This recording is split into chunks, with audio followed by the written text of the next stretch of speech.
I see a lot of people talking about, I would not date a man, I would not date a woman with kids because I'd rather have my first kid be with that person, etc., etc. I mean, there's nothing wrong with that. Everyone has their own preferences and whatever. But me personally, I know I have my kids, but if I didn't have any kids, I'd still date a man with kids. I would still date a man with a kid. And here's why. Because you get to see the first preview of how that person is. Are they a good parent? You get to see if he spends time with their kid, if they talk about their child, do they get involved, how they treat their baby mother, how they talk about their baby mother. You get that first preview because you know for sure if you was to get pregnant with that man's child, you know he'll be a good father.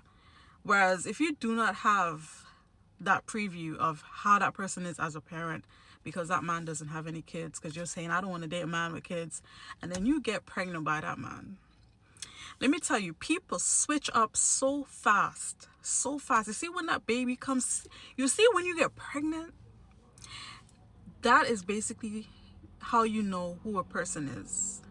When you get pregnant, how you will know how a man is when you get pregnant for that man.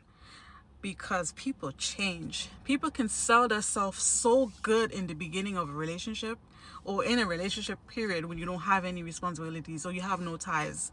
But as soon as you get pregnant, you know how that man is. You're gonna see how he treats you. You're gonna see if he's there or he's not there.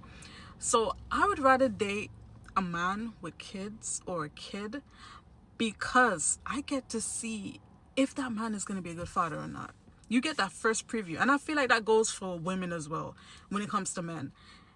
Because if you date a woman with kids and she's a good mother, you know for sure if you get her pregnant, your kids are good. Whereas some moms, oh my God.